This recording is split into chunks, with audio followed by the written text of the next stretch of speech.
بسم اللہ الرحمن الرحیم وصلی اللہ علی النبی الکریم رب اشرح لی صدری ویسر لی امری واحلل عقدۃ من لسانی یفقہوا قولی۔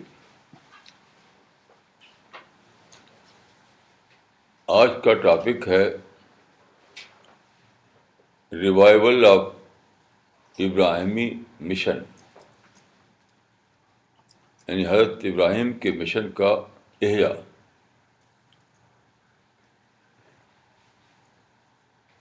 یہ ٹاپک میں نے لیا ہے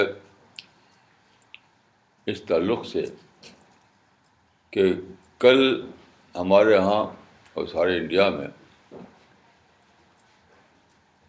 عید الاضحیٰ کا دن تھا۔ عید الاضحیٰ کی اہمیت کیا ہے؟ دیکھیے،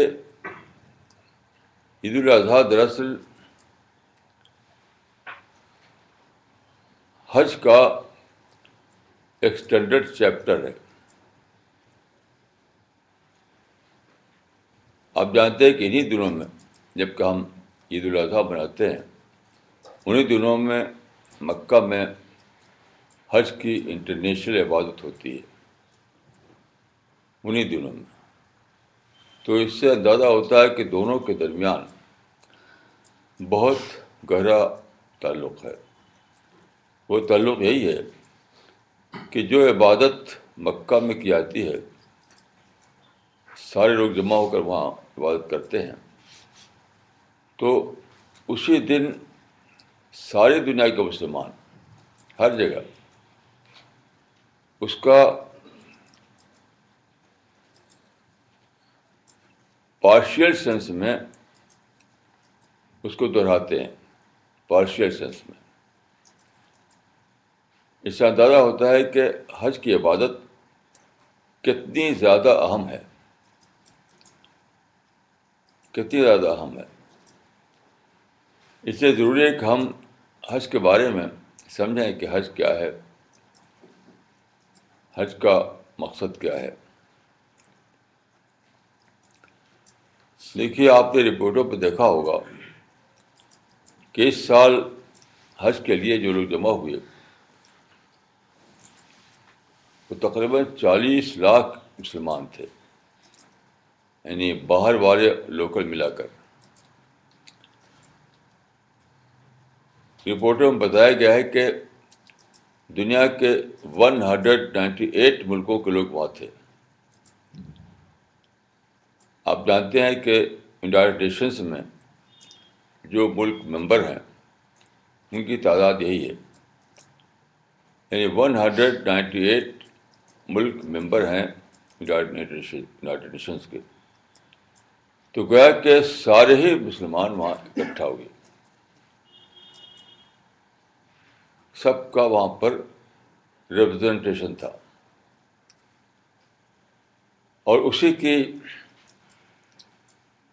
تقلید میں ساری دنیا کے مسلمان سیم دن پارشل سینس میں اس بات میں شریک ہوئے۔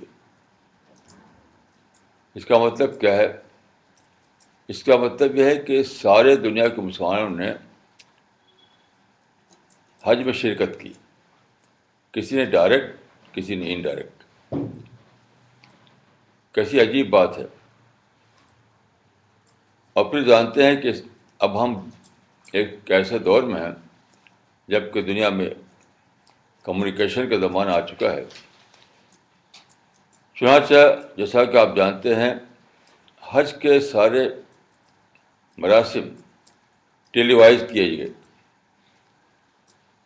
ساری دنیا کے مسلمانوں نے ٹی وی پر دیکھا کہ کس طرح لوگ حج کر رہے ہیں۔ گویا کہ ساری دنیا کے مسلمان ہر اعتبار سے حج میں شریک ہو گئے۔ اب غور کیجئے کہ اتنی بڑی عبادت کا کیا پرپز ہے اس کا کیا مقصد ہے، یہ جاننا چاہیے، اور کیا وہ حاصل ہو رہا ہے۔ پہلے زمانے میں اس طرح عالمی سطح پر حج نہیں ادا کیا جاتا تھا، لیکن موجودہ زمانے میں جو ترقیاں ہوئی ہیں، ایج آف کمیونیکیشن جو آیا ہے اور سفر آسان ہو گیا، جب لوگ اونٹوں پر سفر کرتے تھے تو کتنا کم لوگ حج میں شریک ہوتے تھے، اب لوگ ہوائی جہازوں پر سفر کرتے ہیں، ٹی وی پر دیکھتے ہیں، اور ساری دنیا کے مسلمان اسی ٹائم، انہی دنوں میں حج کے مراسم جزئی طور پر ادا کرتے ہیں۔ تو جس حج کے لیے اللہ تعالیٰ نے اتنا زیادہ اہتمام کیا ہو، ضروری ہے کہ اس کا کوئی بہت بڑا مقصد ہو، بہت بڑا مقصد۔ یہ مقصد کیا ہے؟ حدیث میں آتا ہے کہ صحابہ نے پوچھا رسول اللہ صلی اللہ علیہ وسلم سے قربانی کے بارے میں کہ قربانیاں کیا ہیں۔ آپ نے فرمایا کہ سنت ابیکم ابراہیم، تمہارے باپ ابراہیم کی سنت۔ تو آپ غور کیجئے کہ کیا صرف جانور کو ذبح کرنا یہی سنت ہے؟ یعنی جانور کو ایک خاص دن آپ ذبح کر دیں تو یہی پیغمبر کی سنت ہو گئی؟ اس کے لیے اتنا اہتمام ہے؟ یہ حج کو انڈر اسٹیمیٹ کرنا ہے۔ حج کو انڈر اسٹیمیٹ کرنا ہے کہ آپ یہ سمجھیں کہ ایک جانور لے کر کو ذبح کر دیا تو آپ نے حضرت ابراہیم کے سنت پر قائم ہو گئے۔ یہ حج کا انڈر اسٹیمیشن ہے۔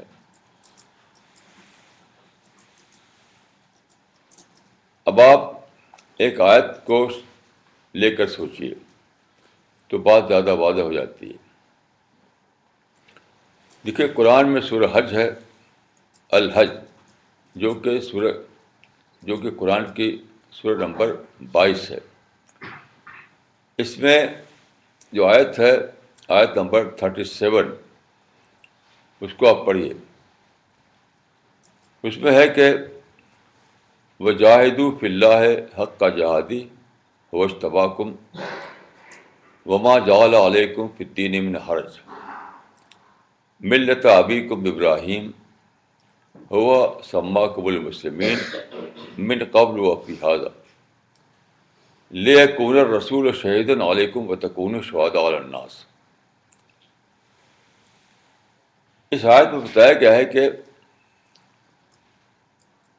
اللہ کے لیے جہاد کرو، جیسا کہ جہاد کیا حضرت ابراہیم نے۔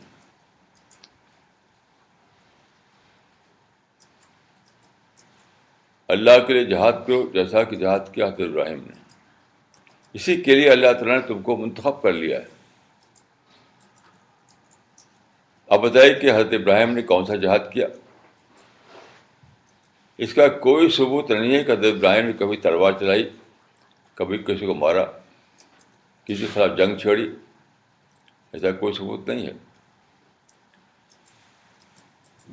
تو یہاں پر جہاد سے مراد وہی عمل ہوگا جو حضرت ابراہیم نے عملاً ادا کیا تھا۔ وہ کیا تھا؟ وہ صرف ایک تھا، اب وہ ہے دعوت الی اللہ۔ حضرت ابراہیم نے دعوت کا کام کیا پہلے عراق میں۔ عراق میں ایک قدیم شہر تھا جس کا نام تھا UR۔ یہ شہر زمین کے نیچے دب گیا تھا، اب وہ کھدائی کر کے معلوم ہو گیا ہے، آپ اس کو انٹرنیٹ پہ دیکھ سکتے ہیں۔ تو یہاں پر آپ نے دعوت اللہ کا کام کیا، وہاں کے لوگوں نے آپ کی بات کو نہیں مانا، تو آپ عراق سے نکلے، آپ مصر گئے، آپ فلسطین گئے، آپ شام آئے، آخر میں آپ نے مکہ کے مقام پر جہاں اس وقت ڈیزرٹ تھا اپنی بیوی ہاجرہ اور اسماعیل کو بسایا. کس لیے؟ کہ آپ نے دیکھا کہ اس وقت کے لوگ جو ہیں کنڈیشنڈ ہو گئے ہیں شرک میں، غیر اللہ کی عبادت میں. آپ نے اللہ کی حکم سے ایک نئی پلاننگ کی. وہ پلاننگ کیا تھی؟ ایک نئی جنریشن بنانا جو کنڈیشننگ سے پاک ہو. حضرت ابراہیم نے دیکھا کہ عراق کے لوگ، مصر کے لوگ، شام کے لوگ، فلسطین کے لوگ، ہر جگہ کے لوگ شرک کلچر میں آخری حد تک کنڈیشن ہو گئے ہیں. ان کی سمجھ میں بات آتی نہیں ڈیو ٹو دیئر کنڈیشننگ. تو یہ اللہ کا اشارہ ہوا کہ تم ایک نئی جنریشن بناؤ، انسانی آبادیوں سے دور، شہروں سے دور،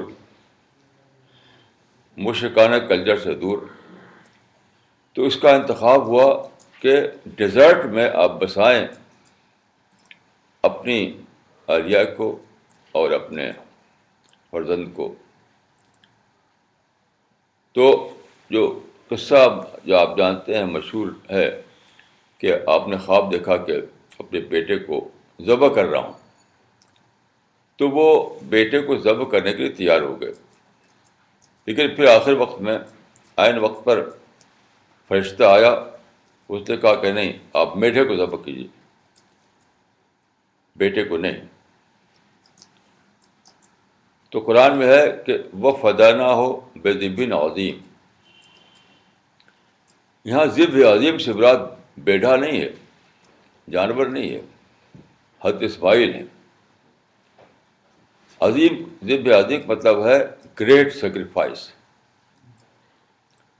یعنی گریٹر دین دی اینیمل سیکریفائس. ایک ہے اینیمل کی قربانی، وہ ایک سادہ قربانی ہے، معمولی قربانی ہے، آرڈنری قربانی ہے.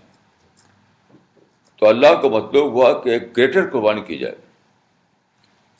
وہ کیا تھا؟ اپنے بیٹے کو تم ڈیڈیکیٹ کرو اس مشن کے لیے کہ ایک نئی جنریشن بنائی جائے ڈیزرٹ میں، جہاں نیچر کے سوا کچھ بھی نہ ہو. وہ ڈیزرٹ دور دور تک وہاں کچھ بھی نہیں تھا، نہ انسانی آبادی تھی، نہ کوئی وہاں پر ایگریکلچر تھا، کچھ بھی نہیں تھا. تو وہاں پر نیچر کے سوا اور کچھ بھی نہیں تھا، صرف نیچر ہی نیچر چاروں طرف تھا. وہاں پر ایک نسل بنائی گئی جس میں توالد اور تناسل کے ذریعے ایک پوری نسل بننے میں 2500 سال لگ گئے. تو یہ تھی دعویٰ پلاننگ. یعنی حضرت ابراہیم نے پہلے دعویٰ ورک کیا بہت دنوں تک،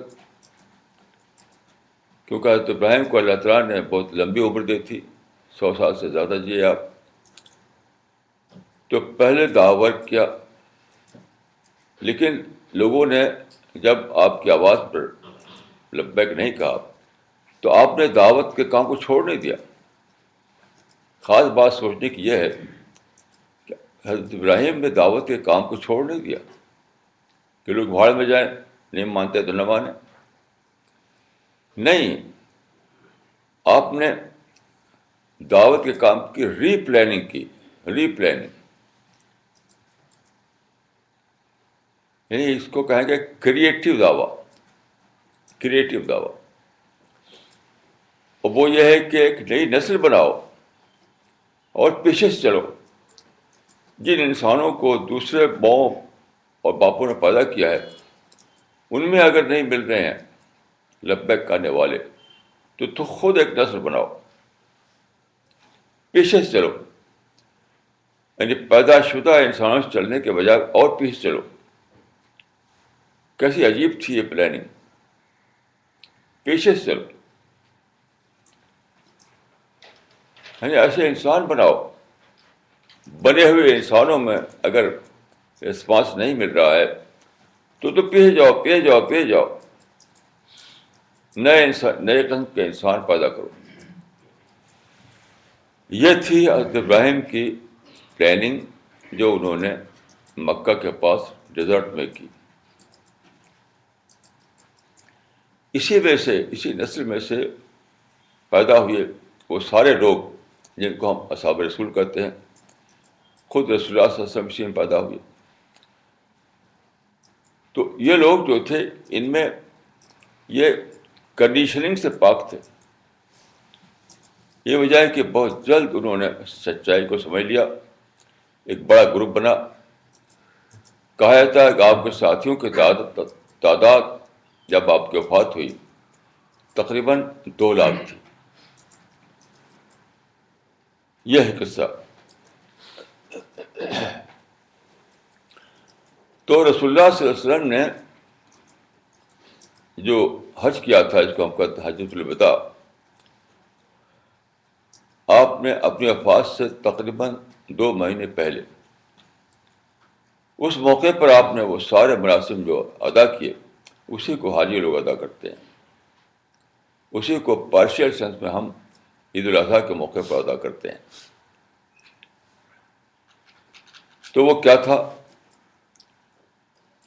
وہ کیا تھا؟ دیکھیے، رسول اللہ صلی اللہ علیہ وسلم نے طواف کیا، سعی کی، شیطان کو کنکریاں ماری وغیرہ وغیرہ ہوتے ہوئے آپ عرفات میں وقوف کیا آپ نے، جس کو حج کا رکن اعظم مانا جاتا ہے. حدیث بات ہے کہ الحج عرفہ، یعنی عرفہ میں اگر آپ نے قیام کر لیا تو آپ کا حج ہو گیا. تو اس کا کلمنیشن ہوتا ہے عرفہ میں قیام. پورا حج کا جو مراسم ہے اس کا کلمنیشن ہے عرفہ میں قیام. اسی لیے ہے کہ الحج عرفہ. اب دیکھیے کہ آپ نے یہ سب جو کیا تو کیا اس سے کچھ ریچولس تھے، کوئی رسمیں تھیں؟ نہیں. یہ آپ نے السٹریٹ کیا اس بات کو کہ اللہ کے سچے ماننے والے کو کیا کرنا ہے. اس کو اللہ کے گرد طواف کرنا ہے، اللہ کے مشن کے لیے دوڑنا ہے، اللہ کے لیے قربانی دینا ہے، اللہ کے لیے سونا ہے، اللہ کے لیے جاگنا ہے، اللہ کے لیے ٹھہرنا ہے، اللہ کے لیے سفر کرنا ہے، یعنی دعوت اللہ کے لیے. یہ ساری سرگرمیاں دعوت اللہ کے لیے. ایک صاحب نے لکھا ہے، ایک مفسر نے، کہ حج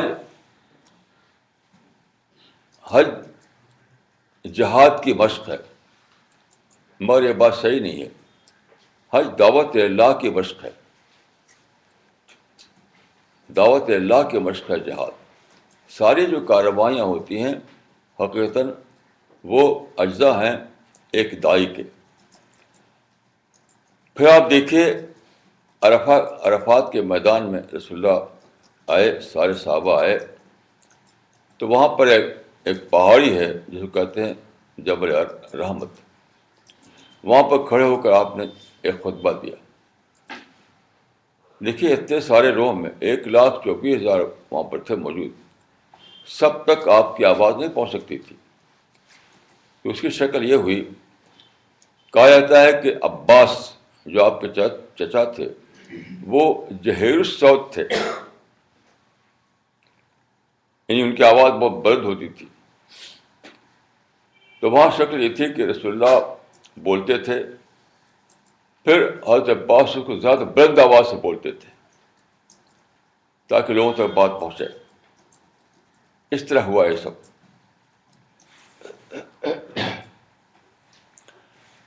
اس حجۃ الوداع میں رسول اللہ نے جو باتیں کہی تھیں اس سے لوگوں نے ایک بہت بڑا لفظ دریافت کیا ہے کہ وہ ہے حقوق انسانی کا منشور. میں اس سے اتفاق نہیں کرتا. حقوق انسانی کا منشور تو ایک بہت چھوٹی چیز ہے. نہیں، وہ دعوت اللہ کی پلاننگ تھی، ابدی زندگی. حقوق انسانی کا منشور کیا ہے؟ منشور کا مطلب ہوتا ہے ڈکلیریشن، یعنی ڈکلیریشن آف ہیومن رائٹس. حقوق انسانی کا منشور کیا ہے؟ دنیا کی زندگی میں جو انسان کے رائٹ ہیں اس کا اعلان. یہ تو بہت چھوٹی چیز ہے. رسول اللہ اس لیے آئے تھے کہ انسان کو ابدی کامیابی کا راستہ دکھائیں. آپ جانتے ہیں کہ انسان کی زندگی دنیا میں شروع ہوتی ہے لیکن پھر اس کو ایٹرنیٹی تک جاری رہتی ہے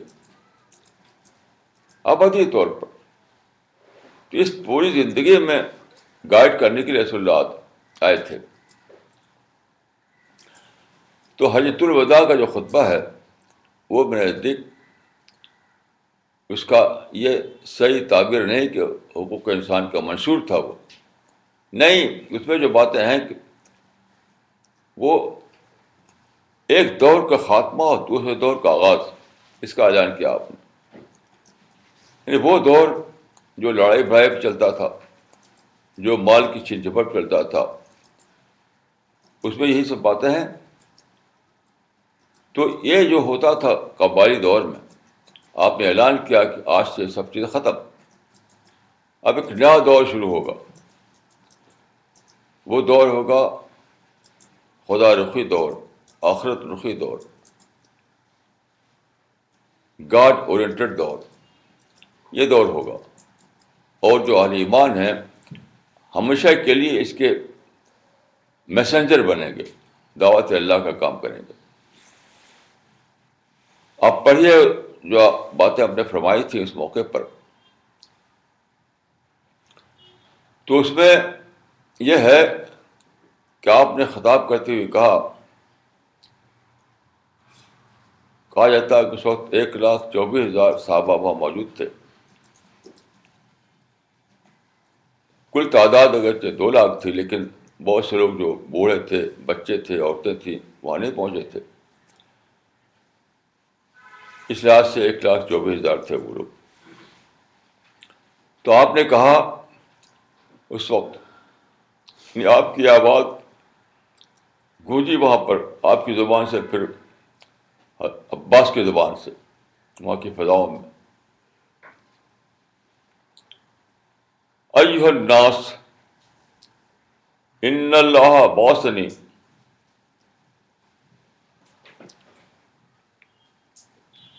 کیا الفاظ صاحب؟ ان اللہ بعثنی رحمۃ للناس کافۃ. ان اللہ بعثنی رحمۃ للناس کافۃ فادوا عنی. یہ جی، اے لوگوں، اللہ نے مجھ کو ساری دنیا کے لیے رحمت بنا کر بھیجا ہے، تو یہ پیغام تم سارے انسانوں تک پہنچا دو. یہ آواز آپ نے کہی اور 1,24,000 انسانوں نے سنی. اب آپ غور پائیے کہ رسول اللہ صلی اللہ علیہ وسلم تو قیامت تک کے نبی ہیں، اور یہ بھی ہے کہ قرآن میں آیا ہے کہ لِیَکُونَ لِلْعَالَمِینَ نَذِیرًا، سارے انسانوں کے لیے وہ وارنر بنے، آگاہ کرنے والا بنے. تو کیا رسول اللہ کی آواز بس وہیں پر ختم ہو گئی؟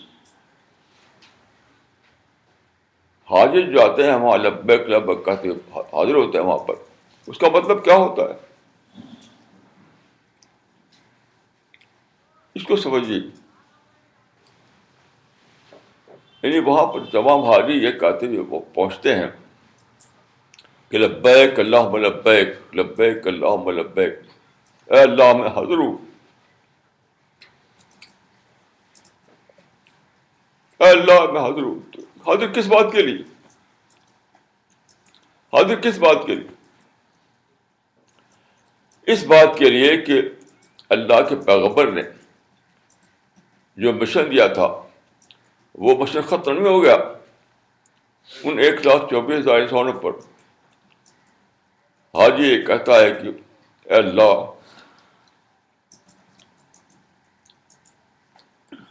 میں حاضر ہوں کہ میں دوبارہ یہاں عہد کروں، یہ پلیج لوں کہ اس مشن کو میں آگے بڑھاؤں گا. مشن رکا نہیں ہے، اس کا تسلسل جاری ہے، وہ کنٹینیو ہے. یہ ہے مطلب لبیک اللہم لبیک.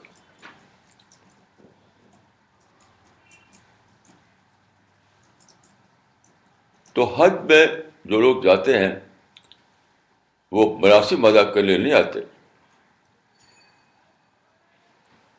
بلکہ عرفات کے میدان میں جمع ہو کر گویا کہ دوبارہ رسول کی آواز خود سننے کے لیے جاتے. میں جب یہ باتیں سوچ رہا ہوں تو ایسا لگتا ہے کہ وہ آواز گونجتی ہوئی مجھ تک پہنچ رہی. رسول اللہ جو آواز بولے تھے وہ فضا میں گونجتی ہوئی مجھ تک پہنچ رہی ہے، اور یہ کہہ رہی ہے کہ یہ مشن 7th سینچری AD میں ختم نہیں ہو گیا، اس کو پہنچنا ہے 21st سینچری تک. تو جب حاجی وہاں جاتا ہے تو حقیقتاً وہ یہ پلیج لینے کے جاتا ہے، پلیج. ایسا کیوں نہیں ہوتا کہ حاجی لوٹتے ہیں تو وہ مشن زندہ کیوں نہیں ہوتا؟ ابراہیمی مشن زندہ کیوں نہیں ہوتا؟ اس لیے کہ وداؤٹ پریپریشن جاتے ہیں. وہ پریپیئرڈ مائنڈ کے ساتھ نہیں جاتے. Without preparation. حاجیوں کو ضرورت ہے کہ بتایا جائے کہ تم جو جا رہے ہو کس لیے جا رہے ہو. ان کو یہ آیت بتائی جائے قرآن مجید کی جو سورہ الحج میں ہے کہ جاہدوا فی اللہ حق جہادی، کہ جہاد کا مطلب کیا ہے. یہاں آگے کی جو الفاظ ہیں وہ یہ ہیں کہ لیکون الرسول شہیدا علیکم وتکونوا شہداء علی الناس. ایک اور جگہ یہی آیت آئی ہے، اس میں یہ لفظ ہیں کہ وَكَذَلِكَ جَعَلْنَاكُمْ أُمَّةً وَسَطًا لِتَكُونُوا شُهَدَاءَ عَلَى النَّاسِ وَيَكُونَ الرَّسُولُ عَلَيْكُمْ شَهِيدًا. دیکھیے وسط کے معنی ہوتے ہیں بیچ.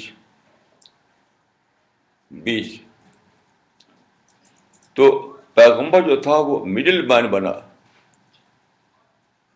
اللہ کے اور انسانوں کے درمیان. اللہ اور انسانوں کے درمیان پیغمبر مڈل مین تھا کہ اللہ سے جو پیغام ملا اس کو انسانوں تک پہنچایا. اب یہ امت مڈل امت ہے کہ رسول سے جو ملا اس کو انسانوں تک پہنچانا ہے. اب آیت کے اس جز کو لے کر سوچیے آپ، لیکن رسول شہیداً علیکم وتکونوا شہداء علی الناس، تب آپ کو سمجھ میں آئے گا یہاں جہاد کا مطلب کیا ہے. جہاد کا مطلب نہ تو لڑنا بھڑنا ہے، نہ قتال کرنا ہے، یہ سب نہیں ہے. جہاد کا مطلب اگلا لفظ واضح کر رہا ہے. جہاد کا مطلب جہاد شہادت ہے. یہاں پر لیکن رسول شہیداً علیکم وتکونوا شہداء علی الناس. جہاد سے مراد جہاد شہادت ہے، جہاد دعوت ہے، جہاد تبلیغ ہے. خود آیت کے الفاظ یہ متعین کر رہے ہیں کہ ہاں جہاد سے مطلب کیا ہے. دیکھیے جہاد کا معنی ہے جد و جہد، اٹموسٹ اسٹرگل، یہ ہے جہاد. تو کیا کہ دعوت کے لیے، شہادت کے لیے، تبلیغ کے لیے تم اپنی ساری طاقت لگا دو.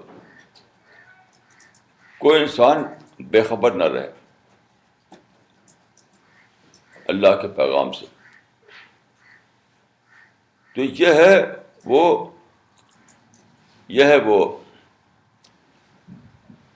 مشن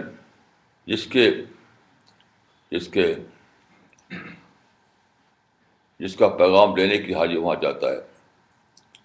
میں اخبار میں پڑھ رہا تھا کہ وہاں پر جو امام حرم ہیں، جو مفتی اعظم ہیں، ان کی تقریریں ہیں، تو اس میں انہوں نے زور دیا اتحاد پر کہ ساری دنیا کے مسلمان متحد ہو جائیں.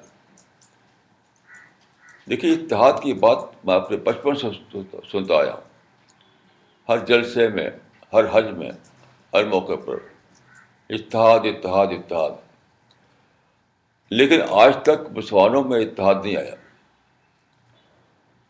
یہ بات ہر حج میں وہاں جو امام تقریر کرتا ہے، جو خطبہ دیتا ہے، اس میں یہ بات کہی جاتی ہے کہ سب لوگ متحد ہو جاؤ. تو اتحاد کیوں نہیں؟ کیوں مسلمان متحد نہیں؟ اس کی وجہ کیا ہے؟ دیکھیے اتحاد محض سرمن سے نہیں آتا. آپ سرمن دیتے ہیں تو اتحاد پیدا ہو جائے، اٹ از کوائٹ امپاسبل. آپ کو مسلمانوں کو ایک مشن دینا ہوگا. مشن، یہ مشن ہے جو لوگوں کو متحد کرتا ہے، سرمن نہیں. وہ سرمن چاہے آپ حرم مکہ میں دیں، حرم مدینہ میں دیں، یا کہیں بھی دیں. آپ ہمارے پہاڑ پہ کھڑے ہو کر دیں، جبل رحمت پہ کھڑے ہو کر دیں. اگر آپ اتحاد اتحاد اتحاد کہیں گے تو اتحاد نہیں آتا. اس سے آپ کو ایک مشن دینا ہوگا، مشن، تب لوگ متحد ہو کر وہ مشن میں لگیں گے.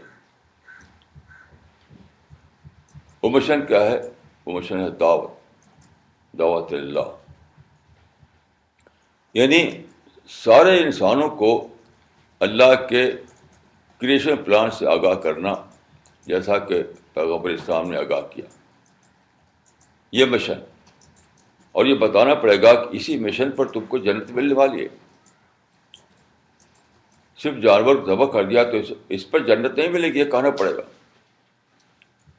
کہ آپ نے وہاں جا کر جانور ذبح کر دیا تو آپ جنت مل گئی، یہ امپاسبل ہے، یہ ناممکن ہے. جنت ملے گی رسول اللہ کے مشن کو پورا کرنے پر، یعنی دعوت اللہ کے لیے جدوجہد کرنے پر، ورنہ جنت ملنے والے نہیں ہے. تو جب تک آپ مشن کا تصور نہ دیں، اس مشن کو لوگوں کے مائنڈ میں انکلکیٹ نہ کر دیں، تب تک یاد رکھیے کبھی اتحاد پیدا نہیں ہو سکتا ہے.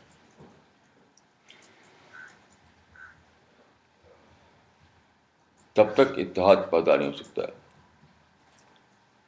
وہاں پر آپ کو یہ کہنا ہے کہ دیکھو یہاں پر 198 کنٹریز کو لوگ اکٹھا ہیں، جو نہیں ہے وہ بھی ماڈرن کمیونیکیشن جو ہے اس کے ذریعے سے ہماری آواز سن رہے ہیں.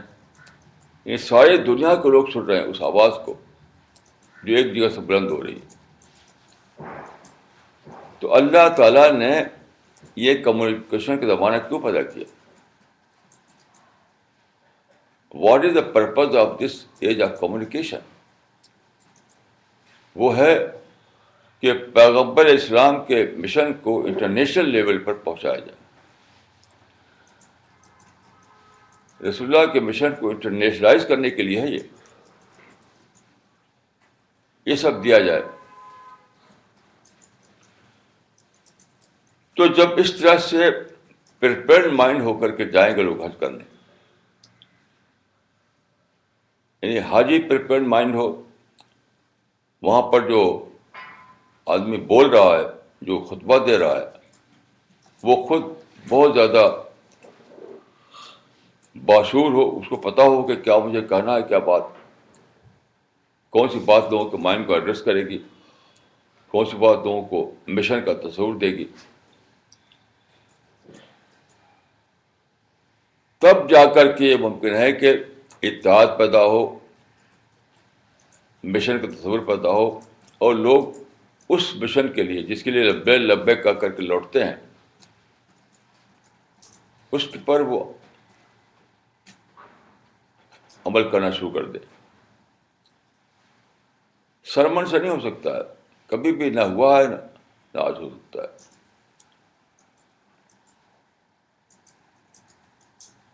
نیز یہ کہ ہمیں داعی بننے کے لیے کریٹو بننا پڑے گا.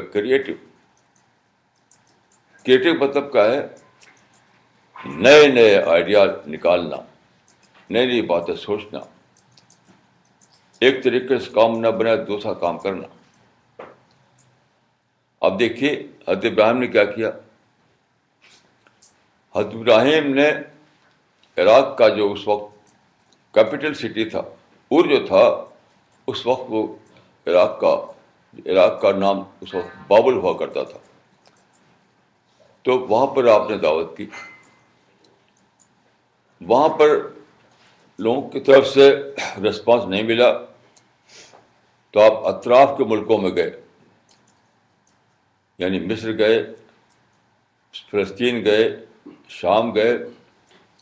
یعنی آپ غور کیجیے کہ ایشیا اور افریقہ کے درمیان وہ سفر کرتے رہے. یعنی مصر ہے افریقہ میں, شام ہے ایشیا میں. تو اس کا مطلب کہ حضرت ابراہیم نے ایک عالمی سفر کیا, ڈھونڈنے کے لیے کہاں انسان ملتے ہیں.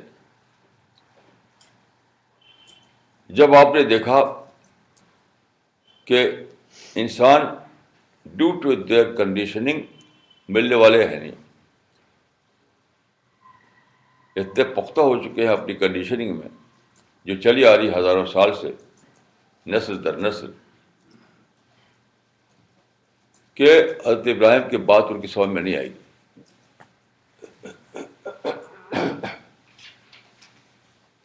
وہ جو حضرت ابراہیم کی جملہ آیا ہے قرآن میں, رب انہن اضللن کثیرا, اس کا مطلب یہی ہے کہ وہ لوگ پوری طرح کنڈیشن ہو چکے ہیں.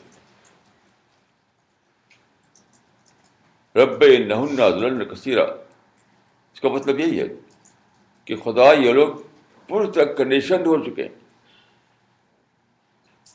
تب اللہ نے حضرت ابراہیم کو نیا راستہ بتایا, وہی کہ نئی نسل بناؤ, نہ مایوس ہو جاؤ, نہ ان کے خلاف لڑائی کرو, نہ تلواریں نکالو, نہ ان کی گردنیں کاٹو, نئی پلاننگ کرو. تو یہ بھی سنت ابراہیم ہے کہ دعوت کا کام ہم جب کریں تو ہمیں کریٹو بننا پڑے گا. ایک طریقے سے نہیں تو دوسرے طریقے سے, دوسرے طریقے سے تیسرے طریقے سے. اب تو اللہ تعالیٰ ساری صورتیں پیدا کرتی ہیں. اب قرآن ایک محفوظ کتاب بن چکا ہے, پرنٹنگ پریس کے زمانے میں وہ چھپ چکا ہے, دنیا بھر میں کمیونیکیشن کا زمانہ آ چکا ہے. تو آپ قرآن کو ڈسٹریبیوٹ کریں, میں سمجھتا ہوں کہ سب سے بڑا یعنی سنت اعظم ہے اس وقت حضرت ابراہیم کی. قرآن کی ایک اہمیت ابھی حال میں میری سمجھ میں آئی. آپ کو معلوم ہے کہ دلی میں ایک نوجوان جس کی عمر صرف 24 سال تھی, اس نے سوسائڈ کر لیا. دلی کی ایک ملٹی اسٹوری بلڈنگ میں 8ویں منزل پر اس کا آفس تھا, وہاں چھلانگ نہ کر اپنے کو ہلاک کر لیا اس نے. تو اس کے مرنے کے بعد جو سوسائڈ نوٹ نکلا اس میں لکھا تھا اس نے کہ مجھے سچائی کی تلاش تھی, میں نے کتابوں میں پڑھا تو مجھے نہیں ملی, سچائی ملی نہیں. اب میں جا رہا ہوں کہ موت کے اس پار جو دنیا ہے وہاں شاید مجھے سچائی مل جائے. وہ دلی میں ایک کمرے میں رہتا تھا. اس کا جو روم میٹ تھا اس نے کہا کہ آج کل وہ فلاسفی کی کتابیں پڑھتا تھا, بہت فلاسفی کی کتابیں. تو فلاسفی کیا ہے؟ فلاسفی تو کنفیوژن میں ہوتا ہے. اس میں philosophy is a knowledge of confusion. جو بھی فلاسفی پڑھتا ہے وہ آپ دیکھ لیجیے تجربہ کر کے, وہ کنفیوژن میں جیتا ہے. فلاسفی میں کبھی بھی مجھے نہیں ملا کوئی آدمی ایسا جو کنفیوژن کے سوا اس نے کچھ پایا ہو.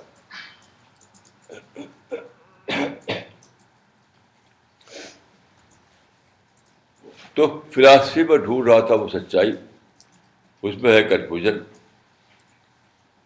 تو دیکھیے ایک ہی کتاب ہے اس آسمان کے نیچے جس میں سچائی پورے معنوں میں بتائی گئی ہے، اور اس میں کلیئرٹی پار ایکسلا ہے، کلیئرٹی اس کے اندر پار ایکسلا ہے، وہ ہے قرآن۔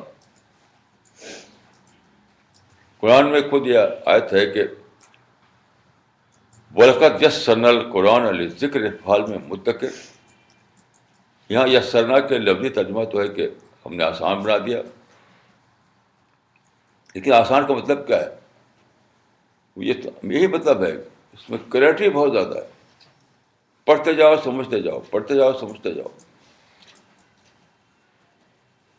تو گورو پٹیل کا جو واقعہ ہے، میں سمجھتا ہوں کہ ساری دنیا کا واقعہ ہے۔ ہر انسان جو ہے سچائی کا طالب ہے، کیونکہ انسان کے نیچر میں پرسوٹ سچائی کی انٹرووون ہے۔ ہر انسان بائی برتھ چاہتا ہے کہ اس کو سچائی ملے، تو کیا پوٹینشیل سینس میں ہر آدمی سیکر ہے، سیکر، تو وہ پڑھتا ہے سب چیزیں ادھر ادھر، لیکن اس کو ملتا نہیں۔ نتیجہ ہے کہ فرسٹریشن جیتا ہے، فرسٹریشن مرتا ہے۔ اب ایسی حالت میں دیکھیے، جو ایک ہی کتاب جس میں گائیڈنس ہے، جس میں سچائی کو بتایا گیا ہے، وہ قرآن ہے، اور قرآن کے حامل مسلمان ہیں۔ اب بتائیے کہ ایسی حالت میں کیا فرض ہے مسلمانوں کا؟ کہ جانور ذبح کر دے، بس ہو گیا فرض ادا ان کا؟ شادیوں میں بڑے بڑے خرچہ کر کے دھوم مچائیں، اس سے کام بن گیا ان کا؟ یقین کیجیے فرض سے بھی زیادہ بڑا فرض ہے مسلمان کے اوپر کہ وہ قرآن کو تمام انسانوں تک پہنچائیں، ہر زبان میں ترجمہ تیار کریں، ہر زبان میں اس کو چھاپیں، اور اس کو ساری دنیا میں ڈسٹریبیوٹ کریں۔ مسلمانوں کا ہر پیسہ اس وقت تک جائز نہیں ہے ان کو استعمال کرنا جب تک وہ دعوت کے کام میں اس کو استعمال نہ کر چکے ہوں۔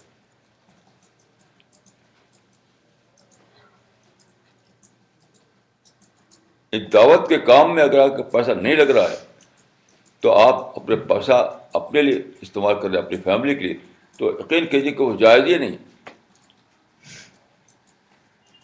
جب آپ دعوت کے لیے خرچ کر چکے ہوں تب جا کر کے فیملی کے لیے خرچ کرنا جائز ہوگا۔ یہ بہت عجیب بات ہے، بہت عجیب بات ہے۔ اسی لیے قرآن میں ہے کہ یہ سلومن کا ماذا ينفقون قل اف، لوگ پوچھتے ہیں کہ ہم کیا خرچ کریں، تو فرمایا کہ جو کچھ بھی تمہاری ریئل نیڈ سے زیادہ ہو۔ اف کا مطلب ہوتا ہے ریئل نیڈ، حقیقی ضرورت۔ یہ آیت کیا بتا رہی ہے کہ آپ کی کمائی میں آپ کا حصہ صرف بقدر ضرورت ہے،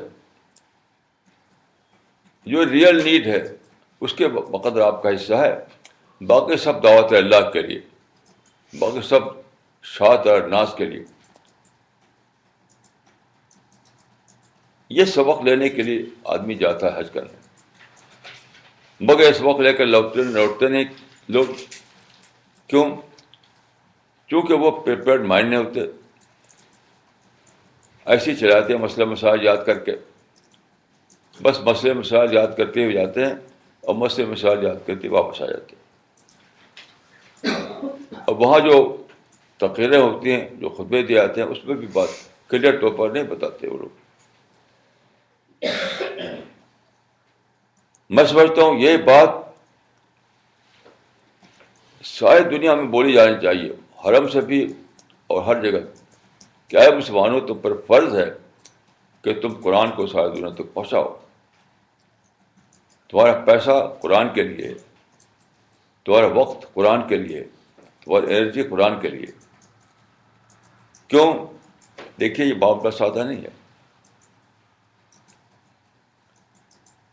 رسول اللہ صلی اللہ علیہ وسلم نے جب حج کیا تھا اور آپ نے وہاں پر جو خطبہ دیا تھا جبل رحمت پر تمام صحابہ کی موجودگی میں، تو خطبہ دینے کے بعد آپ نے فرمایا تھا اللہ بلغت تو، اللہ بلغت تو.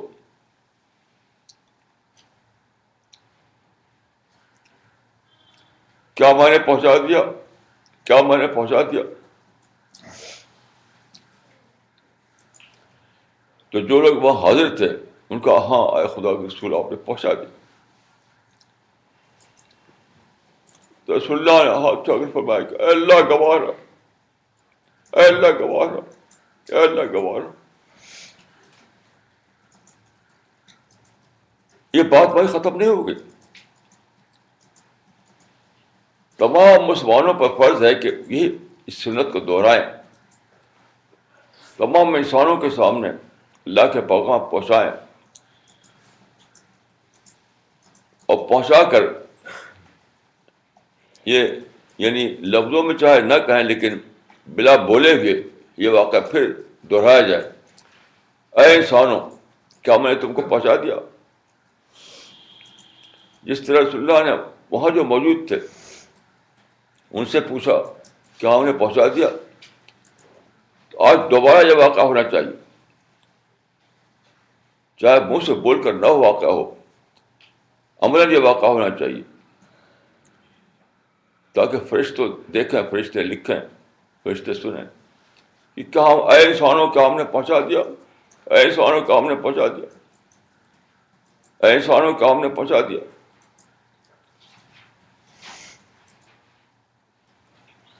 تو قیامت آنے والی ہے اور قیامت میں ہی واقعہ دہرایا جانے والا. وہاں اللہ تعالیٰ پوچھے گا لوگوں سے اے بندو کیا تم کو میرا کلام پہنچا دیا گیا تھا؟ حشر میں سارے انسان اکٹھا ہوں گے.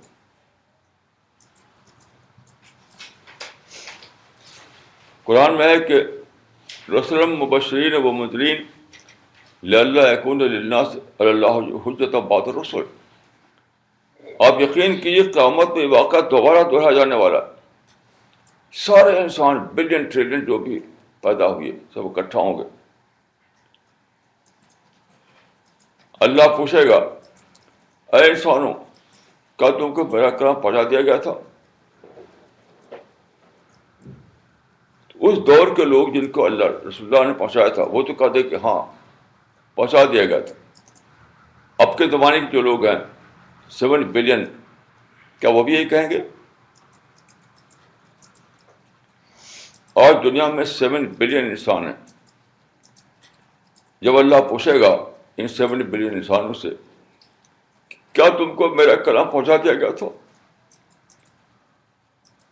تو کیا آپ سمجھتے ہیں؟ کہیں گے ہاں مسلمانوں نے پہنچا دیا تھا. وہ مسلمان جو اللہ کے رسول کی نمائندگی کر رہے ہیں، جو رسول اللہ کے قائم مقام ہیں، تو کیا آپ سمجھتے ہیں کہ لوگ گواہی دیں گے کہ ہاں یہ مسلمان جو ہمارے زمانے کے تھے انہوں نے پہنچا دیا تھا؟ نہیں، وہ کہیں گے نہیں پہنچایا تھا، نہیں پہنچایا تھا، نہیں پہنچایا تھا. تو کیا آپ سمجھتے ہیں خدا کہے گا ان مسلمانوں کو جنت میں جاؤ، ان کو جہنم میں ڈھکیلو؟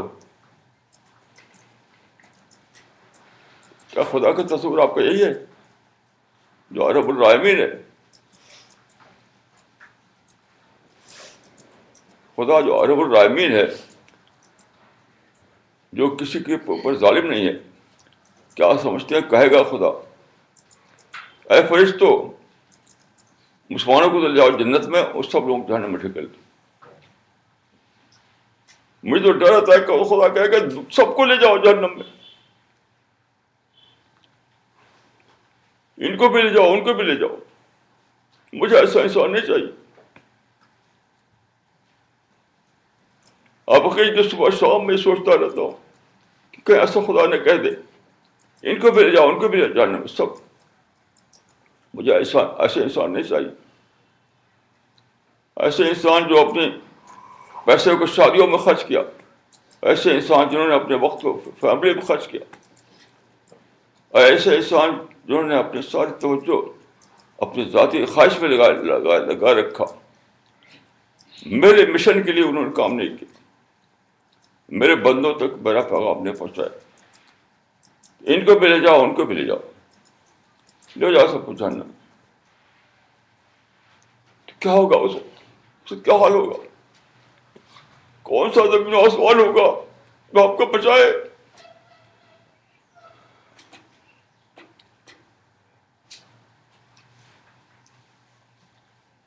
کون سی کائنات ہوگی جو ہم جا کے چھپے؟ یقین کیجیے کوئی غار بھی نہیں ہوگا جو ہمیں چھپائے.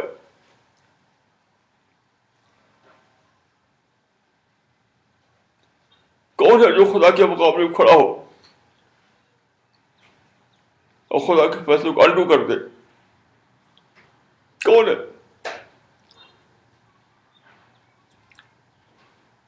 تو جو لوگ حج میں جا کر کے وہاں لبیک لبیک کہتے ہیں وہ بے سوچ سمجھے کہتے ہیں.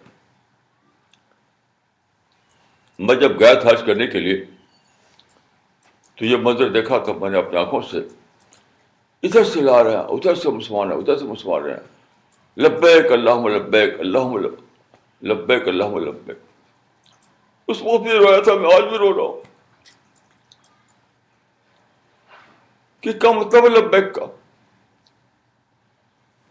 کیا کچھ الفاظ ہیں لام بے یہ کاف کے دوہرا دیا تو کام بن گیا؟ کچھ طلسماتی الفاظ ہیں یہ لام بے یہ کاف، کچھ طلسماتی لفظ ہے، دوہرا دیا تو کام بن گیا. لبیک اللہم لبیک کا مطلب ہے خدایا ہم حاضر ہیں، خدایا ہم حاضر ہیں. تو حاضر ہوتا ہے آدمی کسی کام کے لیے، کسی مشن کے لیے، کسی پرپز کے لیے. وہ کیا ہے؟ وہ پرپز کیا ہے؟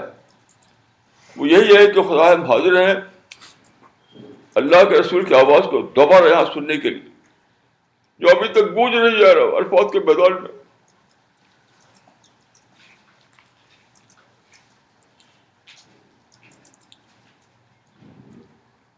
لبیک اللہم لبیک مطلب یہ ہے کہ خدا ہم حاضر ہیں یہاں تاکہ اس آواز کو دوبارہ سنیں جو ابھی تک عرفات کے میدان میں گونج رہی. کہ اے میری امتیوں، میرے پیغام کو پہنچا دو سارے انسانوں تک. اور اب جہاں یہ عہد کر کے جاتے ہیں، یہ پلیج لے کر جاتے ہیں، پلیج. یہ کتابوں میں لکھا ہوا ہے جب رسول اللہ نے ایک فرمایا صحابہ سے کہ میرے پیغام کو دنیا تک پہنچا دو، کیا ہوا؟ کتابوں میں لکھا ہے کہ جس سواری ادھر کھڑی تھی ادھر ہی روانہ ہو گیا. وہ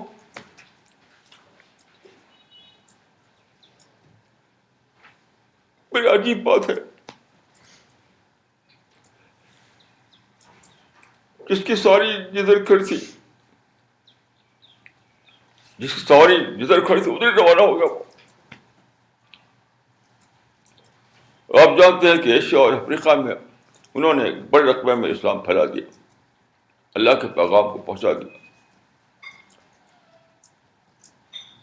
تو آج بھی وہی اسپرٹ درکار ہے، وہی اسپرٹ.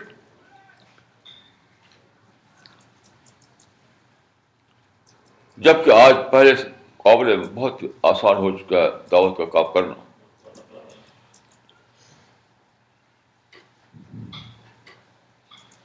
تو آپ یقین کیجئے کہ میں اس میں ذرا بھی مبالغہ نہیں کر رہا ہوں کہ آپ کا وقت، آپ کی انرجی، آپ کا پیسہ، سب کچھ اس وقت تک آپ کے لیے ناجائز ہے جب تک کہ اس میں آپ اللہ کا حصہ نہ دے چکے ہوں. قرآن میں ہے کہ وَأْتُوا حَقَّهُ يَوْمَ حَصَادِهِ. تو یہ مسئلہ بتایا جاتا ہے کہ آپ نے زراعت میں غلہ پیدا ہوا، اس غلے میں اللہ کا حصہ ہے. وَأْتُوا حَقَّهُ يَوْمَ حَصَادِهِ، یعنی کھیتی کاٹنے کے دن اللہ کا حصہ ادا کرو. تو یہ مسئلہ ہے کہ جب تک آپ اللہ کا حصہ نہ دے لیں تب تک بقیہ حصہ آپ کے لیے جائز نہیں.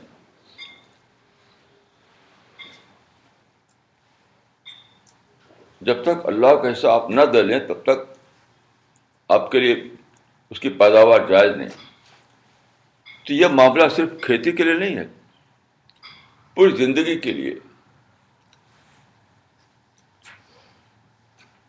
تو اہل ایمان کا مشن ہے شہادت علی الناس، تبلیغ مانزل اللہ، دعوت اللہ. یہ مشن ہے. یاد رکھیے، جب تک جو لوگ مومن ایمان کے دعوے دار ہیں، جب تک اس مشن میں وہ اپنا حصہ نہ ادا کر لیں، تب تک ہر چیز ناجائز ہے ان کے لیے.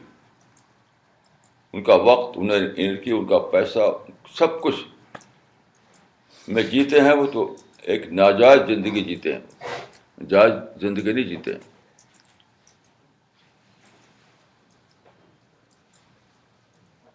تو دعوت اللہ کوئی سادہ بات نہیں ہے. لبیک اللہم لبیک کہنا کوئی رسمی کلمہ نہیں ہے. حج کوئی یہ نہیں کہ جا کر جانور ذبح کر دو تو بس حج ہو گیا. یہ حضرت ابراہیم کے مشن کو زندہ کرنے کا عہد لینا ہے.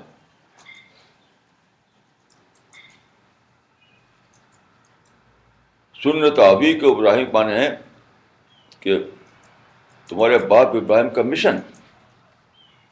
سنت کا لفظ یہاں کوئی پراسرار لفظ نہیں ہے. جو مشن تھا حضرت ابراہیم کا، جن کو ابو الانبیاء کہا جاتا ہے، تو ہر سال وہاں جا کر کے اس بات کو اپنے مائنڈ میں دہراتا ہے انسان کہ ہم اس مشن کو لے کر زندہ ہوں، اسی پر زندہ رہیں گے، اسی پر موت آئے گی ہم کو. وہ مشن کیا تھا؟ دعوت اللہ کا مشن تھا. حضرت ابراہیم کا کوئی دوسرا کام ہی نہیں تھا سوائے دعوت اللہ کی. تو اسی مشن کو ہر سال تازہ کرنے کے لیے، اس کو ریوائیو کرنے کے لیے حج کی بات مقرر کی گئی ہے. تو جو مقامات حج ہیں وہ کون سے مقامات حج ہیں؟ وہی تو ہیں جہاں حضرت ابراہیم اور حضرت اسماعیل نے زندگی گزاری تھی. جو کچھ بھی آپ کرتے ہیں وہ حقیقتاً حضرت ابراہیم کے نے جو کیا اسی کو دہراتے ہیں آپ. وہاں دہراتے ہیں آپ تفصیلی طور پر، واپس آ کر کے حقیقی طور پر دہرانا. اور جانور کو ذبح کرنے کے معنی ہے کہ اپنے آپ کو ڈیڈیکیٹ کرنا. وہاں پڑھا جاتا ہے ذبح کے وقت کہ ان صلاتی و نسکی و محیا و مماتی للہ رب العالمین. تو جانور کا ذبیحہ کہتے ہیں اپنے آپ کو ڈیڈیکیٹ کرنے کا عہد لینا ہے. ڈیڈیکیٹ کرنا کس چیز میں؟ حضرت ابراہیم کے مشن میں. حضرت ابراہیم کا مشن کیا تھا؟ دعوت اللہ. یہ حج، یہ ہے قربانی، یہ ہے حضرت ابراہیم کا مشن. اس مشن کو پورے معنوں میں دہرایا جاتا ہے حج کے موقع پر، جزوی طور پر دہرایا جاتا ہے ساری دنیا میں عید الاضحیٰ کے موقع پر. کیسا عجیب نظام اللہ تعالیٰ نے قائم کیا، عجیب نظام. لیکن لوگ بے سوچ سمجھے حج کرتے ہیں، ان پریپیئرڈ مائنڈ کے ساتھ وہاں جاتے ہیں، جیسے جاتے ہیں ویسے لوٹ آتے ہیں. تو ضرورت ہے کہ لوگوں کو شعور زندہ کیا جائے، لوگوں کو پریپیئر کیا جائے، لوگوں کو حج اور قربانی اور حضرت ابراہیم کے مشن کے بارے میں بتایا جائے ان لوگوں کو، تاکہ جس چیز کو رسمن کرتے ہیں اس کو حقیقی معلوم کرنے لگیں. ابھی تو رسمی حج کیا جاتا ہے. حقیقی حاجی بننے کے لیے ضرورت ہے کہ اس کو باشعور بنایا جائے. میری دعا ہے کہ اللہ تعالیٰ مجھ کو اور آپ کو توفیق دے کہ ہم اللہ کے ہاں قبول کیے جائیں، اور اللہ ہم کو دنیا آخرت کے ساتھ حصہ عطا فرمائے. اقول قولی ھذا واستغفر اللہ لی ولکم اجمعین.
Okay, we'll be starting with the question answer session now. We request the online viewers to send their questions on info@cpsglobal.org.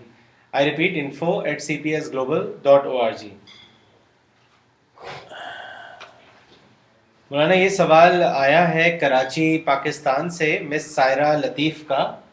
انہوں نے لکھا ہے عید الاضحیٰ کے دن قربانی کرنے کی شرعی حیثیت کیا ہے؟ کیا قربانی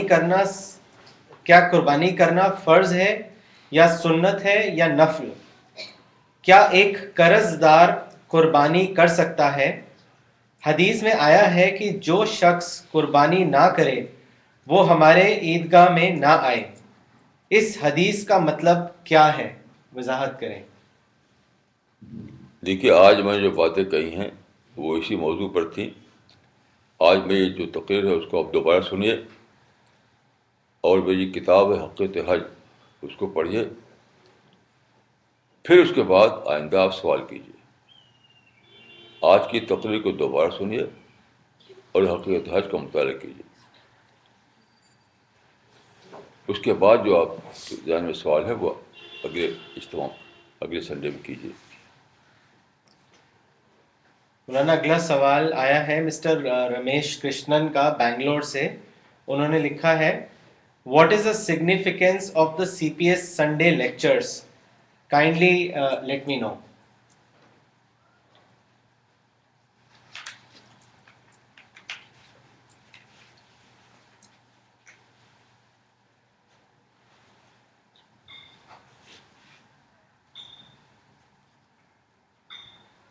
اب میں اس کے بارے میں کیا کہوں؟ یہی کہہ سکتا ہوں کہ آپ یا تو اس میں شریک ہوئیے یا آپ انٹرنیٹ سے سنیے. کم سے کم 1 مہینہ ریگولر طریقے سے اے سے زیڈ تک سنیے اور 2 بار سنیے. جب لیکچر ہوتا ہے تب سنیے اور پھر اس کو دوبارہ سنیے. تو 1 مہینے کا جو لیکچر ہے وہ 8 بار سنیے، یعنی 4 بار ڈائریکٹ اور 4 بار اس کا دوبارہ. اس کے بعد آپ کے سامنے اگر یہ واضح نہ ہو پھر مجھ سے سوال کیجیے. غالباً آپ نے ریگولر طور پر سنا نہیں ہے، یا سنا ہے تو اس کو پورے طریقے سے نہیں سنا ہے، آدھا سنا آدھا نہیں سنا. اس طرح کا لیکچر دیکھیے اے سے زیڈ تک سننا پڑتا ہے. مثلا یہاں بھی جو لوگ دیر میں آتے ہیں میرے نزدیک وہ نہیں آتے. دیر میں آنا اور نہ آنا دونوں برابر ہیں. خود یہاں پہ جو لوگ آتے ہیں ان میں جو شخص دیر میں آتا ہے میرے نزدیک وہ نہیں آتا. جو دیر میں آتا ہے وہ نہیں آتا، اس کا آنا نہ آنا دونوں، وہ کچھ نہیں سمجھے گا، وہ کچھ بھی نہیں سمجھے گا. اس وجہ سے پورا لیکچر سننا اور دوبارہ 1 بار اور سننا، تب جا کر آدمی سمجھے گا کہ کیا مشن ہے، کیا پرپز ہے.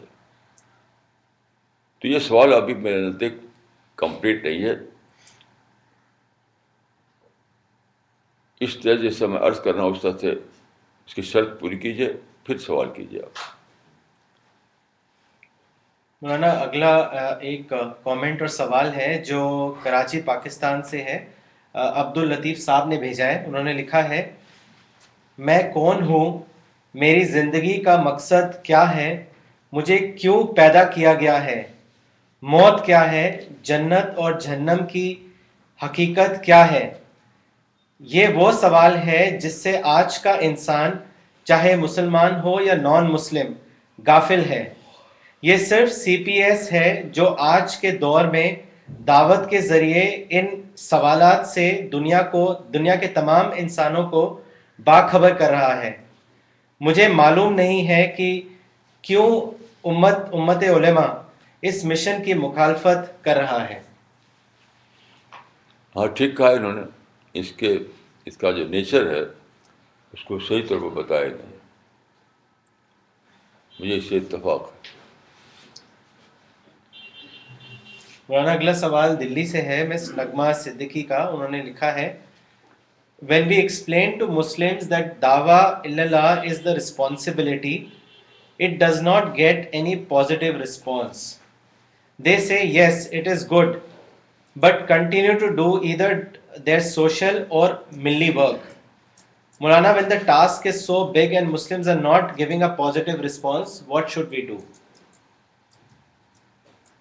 دیکھیے سوشل ورک ملی ورک یہ تو کوئی کام نہیں میرے لیے، نہ اسلامی اعتبار سے اور نہ عقل کے اعتبار سے. اس لیے میں اسلامی اعتبار سے یہ ہے کہ رسول اللہ کی زندگی میں ہمیں کوئی ایسا نمونہ نہیں ملتا کہ آپ نے سوشل ورک یا ملی ورک کیا ہو، آپ نے صرف دعوی ورک کیا. اس کے بارے میں لکھ چکا ہوں، تفصیل سے آپ پڑھ سکتے ہیں کہ رسول اللہ نے کبھی بھی یہ کام نہیں کیا. حتیٰ کہ آپ کو یہ کام کرنے کے لیے کہا گیا اس طرح کا کام، تو آپ نے کہا کہ ماں لہٰذا بوئس تو علیکم، میں اس کے لیے نہیں بھیجا گیا ہوں، یہ میرا کام تو دعوت اللہ ہے. عقل کا معاملہ یہ ہے کہ میں عقلی طور پر بھی اس کو ابسرڈ سمجھتا ہوں، اس لیے کہ سب سے بڑی چیز دیکھیے یہ نہیں کہ آپ ان کی ہیلپ کریں، سب سے بڑی چیز آپ کو انسینٹیو دیں، چیلنج کو فیس کرنے کی طاقت پیدا کریں ان کے اندر. آج کا جو چلا ہوا ہے مسلم امپاورمنٹ اور کمیونٹی امپاورمنٹ، فلاں امپاورمنٹ، یہ بالکل ایبسرڈ میں سمجھتا ہوں اس کو. وہ سارے لوگ جن کو کہا جاتا ہے کہ he was born with a silver spoon in his mouth, میں تو وہ سب سے زیادہ فیل تھے زندگی میں، کیونکہ ان چیلنج کو فیس نہیں کیا، ان کے اندر پرسنالٹی نہیں بنی، ان کے اندر انسینٹیو نہیں ابھرا. تو میں اس کو کوئی کام نہیں سمجھتا.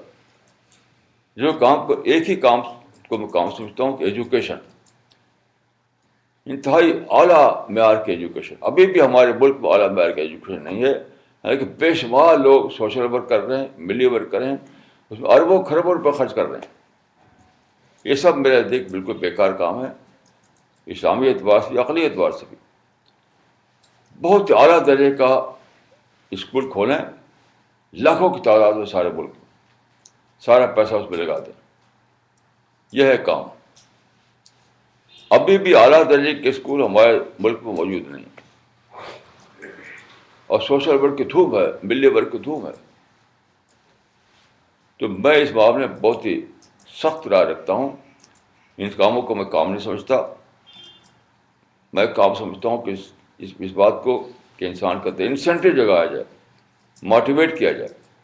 اور دوسری بات ہے کہ بہت ہی ہائی اسٹینڈرڈ کی ایجوکیشن دی جائے اس کو.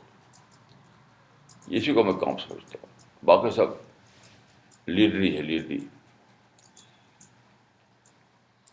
مولانا دلی سے سوال ہے محمد نور صاحب کا. انہوں نے لکھا ہے if I have discovered truth, will I never experience frustration? What is your comment on this?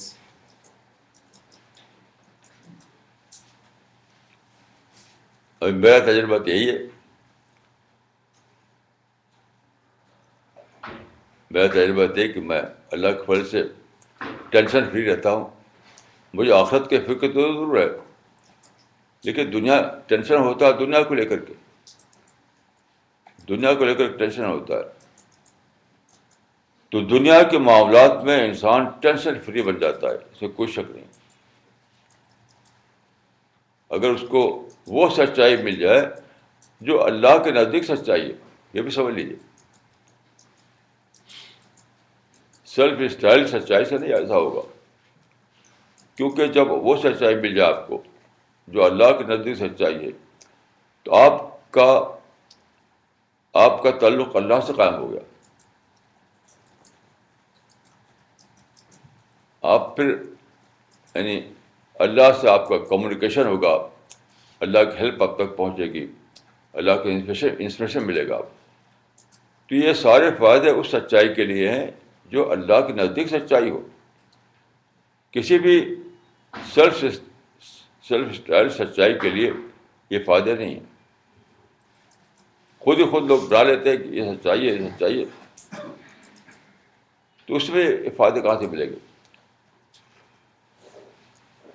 اللہ نے جس چیز کو سچائی بتایا ہے، اللہ کے نزدیک جو سچائی ہے، جب وہ مل جائے آپ کو تو آپ اللہ سے جڑ گئے.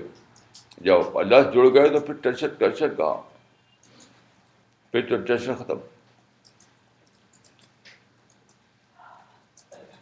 مولانا مسٹر سنجیو نے دلی سے سوال کیا ہے. انہوں نے پوچھا ہے what is the limit of applying mind in religion? یہی کیا مطلب ہے مولانا کی لمٹ کیا سوال ہے؟ ریلیجن تو زندگی ہے. آپ شاید ریلیجن کا مطلب سمجھتے ہیں ریچولس ہونا ریلیجن نہیں ہے. ریلیجن تو یعنی انٹلیکچوئل ایکٹیویٹیز کا ہائر فارم ہے. انٹلیکچوئل ایکٹیویٹیز کا ہائر فارم. تو سب سے زیادہ آپ کا مائنڈ جو ہے، جس چیز میں ریلیجن آپ کے مائنڈ کو سب سے زیادہ ڈیولپ کرتا ہے، سب سے زیادہ انگیج کرتا ہے، سب سے زیادہ ترقی کی طرف لے آتا ہے، تو اس میں لمٹ کیا سوال ہے؟ لمٹ کا ذہن اس وقت آتا ہے جب ریلیجن کا مطلب سمجھے آپ ریچولس. تو ریچول تو مذہب ہے ہی نہیں، وہ تو کلچر ہے.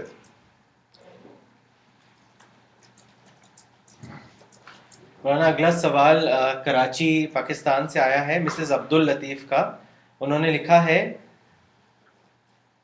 مسلمانوں میں سے کچھ لوگ کہتے ہیں کہ قربانی پر جو رقم خرچ کی جاتی ہے اس کا کوئی فائدہ نہیں، اس کے بجائے اگر اس رقم کو کسی رفاہی کام میں لگایا جائے تو اس کا بہت فائدہ ہوگا. مولانا صاحب یہ بات کس حد تک صحیح ہے؟ نہیں، بالکل ایبسرڈ ہے، بالکل ایبسرڈ بات ہے. میں اسے ہرگز اتفاق نہیں کرتا. یہ بہت ایسی یہ سوچ لوگوں میں پائی جاتی ہے، لیکن بالکل یہ بالکل ایبسرڈ بات ہے، اس کا کوئی حقیقت اس کی نہیں. مولانا اگلا سوال دلی سے ہے شاہ عمران حسن صاحب کا.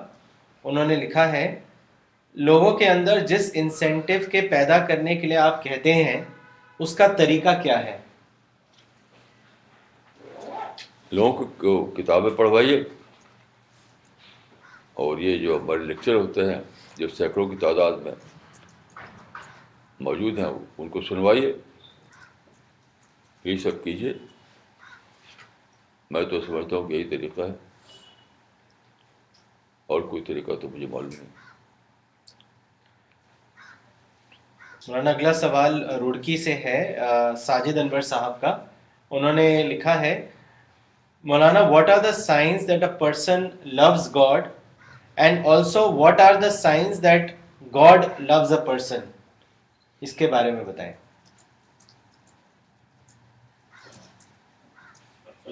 دیکھیے، اس کا کوئی آبجیکٹو کرائٹیرین تو میں نہیں بتا سکتا، سبجیکٹو کرائٹیرین بتا سکتا ہوں. سبجیکٹو کرائٹیرین یہ ہے کہ جب آدمی یہ پائے کہ میرا سول کنسرن اللہ بن گیا ہے، سول کنسرن، تو اس کے معنی ہے کہ وہ اس درجے کو پہنچ گیا. میں اس کو یعنی سمجھنے کے لیے قرآن کی 2 آیتیں آپ کو بتاتا ہوں. قرآن کے یعنی 2 آیتیں بتاتی ہیں کس نے اللہ سے تعلق پیدا ہوا، کس کا پیدا نہیں ہوا. ایک آیت ہے ان لوگوں کے بارے میں جو آخرت میں ناکام ہوں گے، آخرت میں ان کو ریوارڈ نہیں ملے گا. اس میں ہے کہ وَكَانَ فِي أَهْلِهِ مَسْرُورًا، اپنی فیملی میں وہ خوب خوش رہتا تھا. وَكَانَ فِي أَهْلِهِ مَسْرُورًا. تو یہ ایک کرائٹیرین ہے. کہ جو لوگوں کو آپ کے پائیں کہ خوب فیملی میں ہوا کرتے ہیں وہ خوب خوش رہتے ہیں، وہ فیملی ان کا کنسرن بنی ہوئی ہے، فیملی کے لیے کمانا، فیملی کے لیے خرچ کرنا، ساری ان کی پلاننگ فیملی کو لے کر ہوتی ہے. تو کانا فی اہلہ مسرورا، تو اس کو معنی کہ اس نے خدا کو نہیں پایا ہے، فیملی کو پایا ہے. اس کی یافت جو ہے، اس کی یافت اس کی فیملی ہے، خدا نہیں. تو ایک کیس یہ ہے. دوسرا کیس یہ ہے کہ قرآن میں ہے جو لوگوں کو آخرت میں جنت ملے گی، ان کے بارے میں ہے کہ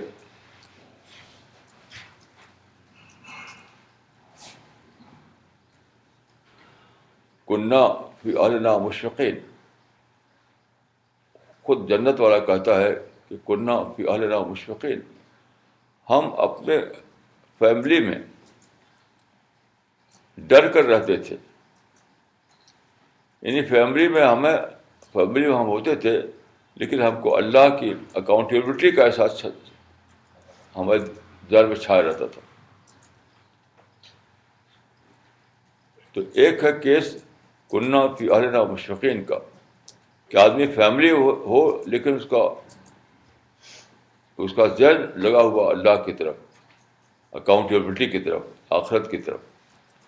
ایک وہ ہے کہ وہ فیملی میں ہے تو بس فیملی میں مگن ہے، فیملی میں خوش ہے. تو یہ دو کا پہچان ہے بظاہر کہ کس نے اللہ سے تعلق پیدا کیا اور کس کا تعلق اللہ سے پیدا نہیں ہوا. مولانا اگلا سوال کرناٹکا سے ہے، شہزاد صاحب کا. انہوں نے پوچھا ہے what is a good character according to you?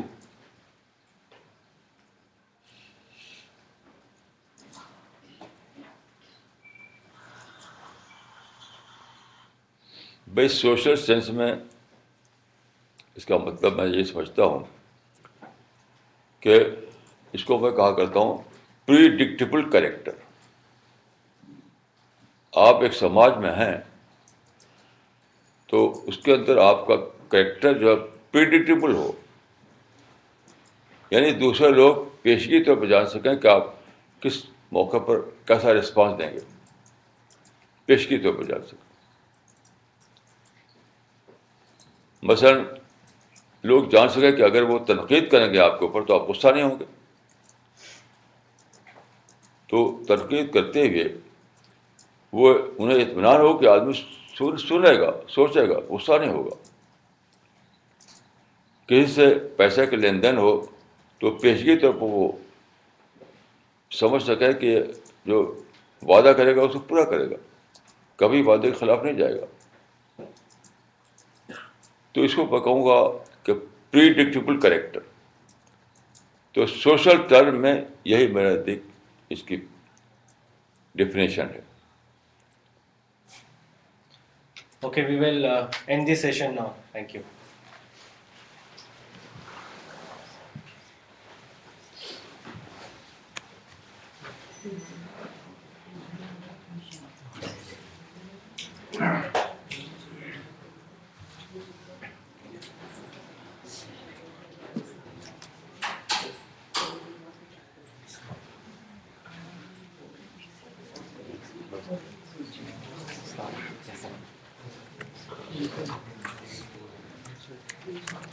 کیسا میں نے اسے پوچھا کہ ایسا بھائی کہ نہیں. جی بالکل وقت پہنچ گیا مولانا. ماشاء اللہ ماشاء اللہ.